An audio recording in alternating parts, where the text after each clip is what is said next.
Watch a narcissist in action. Text Hoovers. Part 3. Hello, I'm H.G. Tudor. I'm continuing to educate you utilizing real-life examples. Sometimes I use famous people, celebrities. Other times I use people who aren't famous at all. I'm analysing for you a series of text messages that have been sent by a narcissist and replies that have come from a victim. The victim placed these text messages in the public domain and therefore wanted people to know about the abuse that she experienced. I'm now utilising this as a teaching experience for all of you. In the first two parts of the text Hoovers, we've looked at the text messages that the narcissist was sending repeatedly to the victim, the intimate partner primary source.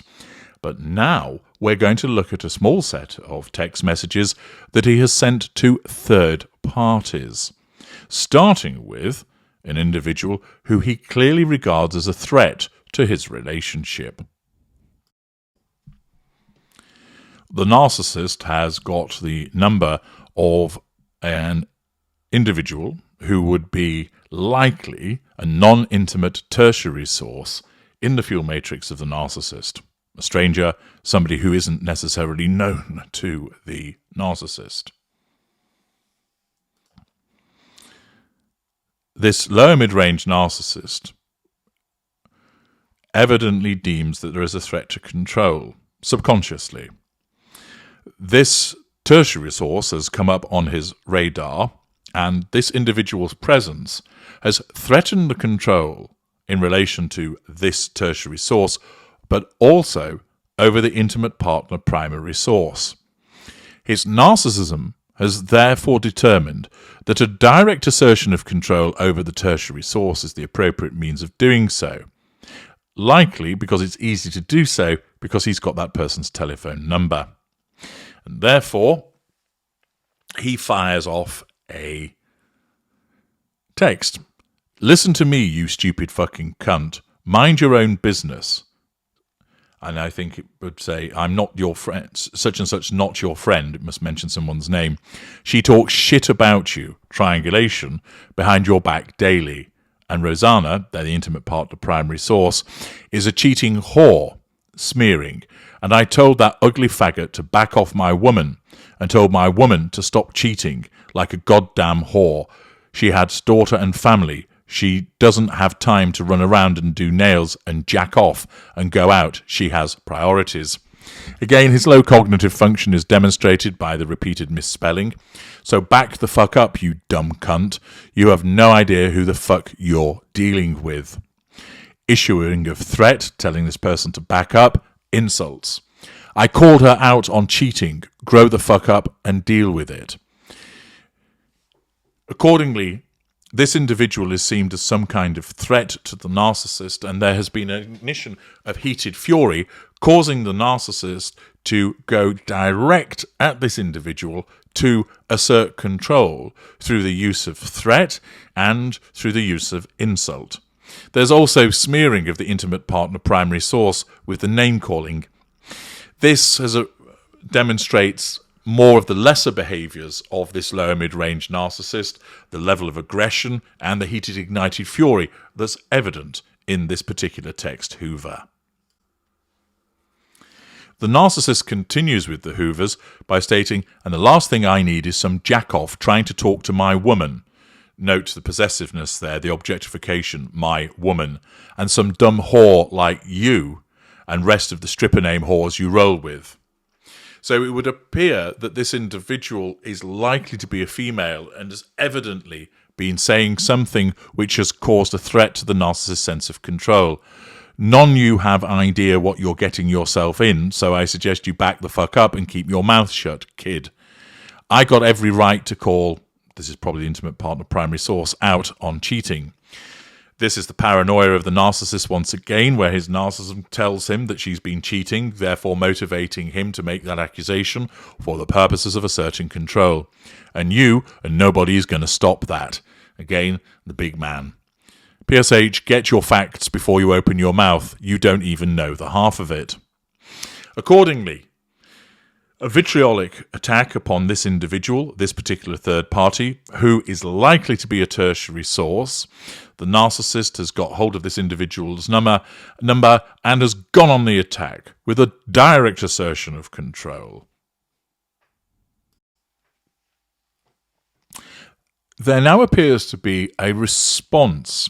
It's not clear if it is the response of the person that's just been texted aggressively or it's somebody responding to different texts, but it appears that the narcissist has elicited a response from someone who replies, "Hey dude, I'm flattered that you think that, but I haven't seen or talked to the intimate partner primary source since 2010, and I'm in a different state."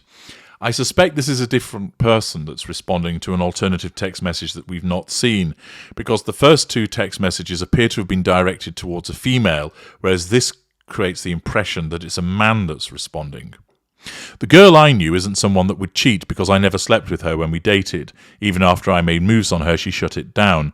Don't know if circumstances have changed, but if you love her, get yourself straight and own up to your mistakes and fix things with her. Be a man about it, not a kid. Wish you both the best. Be careful who you throw threats to and come off racial, or you just might get what you ask for, God forbid. For your kid's sake, you don't find that. Best of luck to you. This response is generally demonstrating that the individual is under control by offering good wishes and saying, "I hope you sort things out."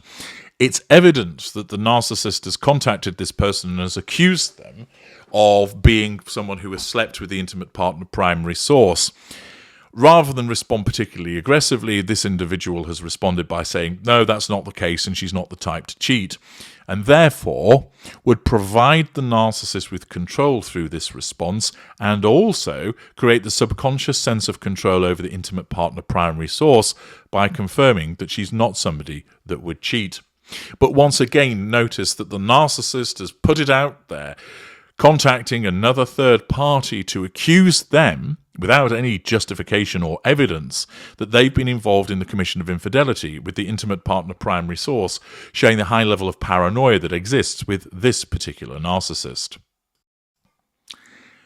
With this text message, this is information that clearly the intimate partner primary source has been finding out when she suspected the narcissist of engaging in an affair. As we know, previously he's had at least two.